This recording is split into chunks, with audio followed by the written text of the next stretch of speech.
সাধারণত রাজ্যে ভোট ঘোষণার এক দিনের মধ্যে কেন্দ্রীয় বাহিনী মোতায়েনের দৃশ্য দেখেছে পশ্চিমবঙ্গ। তবে চলতি এসআইআর এর কারণে এবার যেন অন্য চিত্র। ভোট ঘোষণা হওয়ার অনেকটা আগেই কেন্দ্রীয় বাহিনী মোতায়েনের সিদ্ধান্ত নেওয়া হয়েছিল। 28 ফেব্রুয়ারি রাজ্যে চূড়ান্ত ভোটার তালিকা প্রকাশিত হবে। তারপরই রাজ্যে আসবে কেন্দ্রীয় বাহিনী। প্রথম দফায় 240 কোম্পানি কেন্দ্রীয় বাহিনী 1 তারিখ থেকেই মোতায়েন করা হবে। এবার সামনে এলো সেই বাহিনীর জেলা ভিত্তিক পরিসংখ্যান। এবার এই পরিসংখ্যান থেকে একটা বিষয় পরিষ্কার যে রাজ্যের সংখ্যালঘু ও বিশেষত বাংলাদেশ লাগোয়া সীমান্তবর্তী জেলাগুলোতেই কেন্দ্রীয় বাহিনী মোতায়েন করা হয়েছে সবচেয়ে বেশি। ব্যতিক্রম শুধু বিরোধী দলনেতা শুভেন্দু অধিকারীর জেলা পূর্ব মেদিনীপুর। চিঠি অনুযায়ী 1 মার্চের মধ্যে প্রথম দফায় 240 কোম্পানি এবং 10 মার্চের মধ্যে আরও 240 কোম্পানি রাজ্যে ঢুকবে।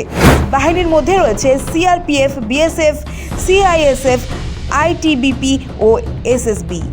ইভিএম ও স্ট্রং রুম পাহারা, ভোটের দিন নিরাপত্তা, এলাকা দখলমুক্ত রাখা এবং আস্থা ফেরানো, এই সব দায়িত্বেই তাদের ব্যবহার করা হবে।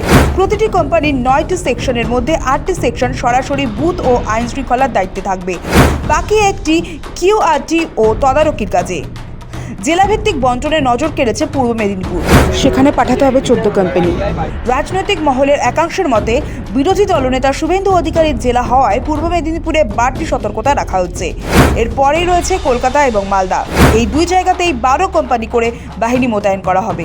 পাশাপাশি দক্ষিণ দিনাজপুরে 10 কোম্পানি, কোচবিহার ও ব্যারাকপুর পুলিশ কমিশনারেটে 9 company, Murshidabad, Jangipur, Howrah rural police ডিস্ট্রিক্টে 8 কোম্পানি, চন্দননগর পুলিশ কমিশনারেট ও পূর্ব বর্ধমানে 8 কোম্পানি, দার্জিলিংয়ে 6 কোম্পানি, শিলিগুড়ি পুলিশ কমিশনারেট ও কালিম্পংয়ে 3 কোম্পানি, জলপাইগুড়িতে 7 কোম্পানি, আলিপুরদুয়ারে 5 কোম্পানি, উত্তর দিনাজপুরের ইসলামপুর ও রায়গঞ্জ পুলিশ ডিস্ট্রিক্টে 5 ও 6 কোম্পানি, নদিয়ার কৃষ্ণনগর ও রানাঘাট পুলিশ ডিস্ট্রিক্টে 6 কোম্পানি, হাওড়া পুলিশ কমিশনারেটে 7 company, Hooghly rural police commissionerate 6 company, উত্তর 24 পরগনা বারাসাত পুলিশ ডিস্ট্রিক্টে 6 কোম্পানি, বনগাঁ পুলিশ ডিস্ট্রিক্টে 4 কোম্পানি, বসিরহাট পুলিশ ডিস্ট্রিক্টে 7 কোম্পানি, বিধাননগর পুলিশ কমিশনারেটে 4 কোম্পানি, দক্ষিণ 24 পরগনার বারুইপুর ও ডায়মন্ড হারবার পুলিশ ডিস্ট্রিক্টে 5 ও 6 কোম্পানি, সুন্দরবন পুলিশ ডিস্ট্রিক্টে 4 কোম্পানি, পশ্চিম মেদিনীপুরের 7 কোম্পানি, ঝাড়গ্রামে 5 কোম্পানি, বাঁকুড়ায় 7 কোম্পানি, পুরুলিয়াতেও 5 কোম্পানি,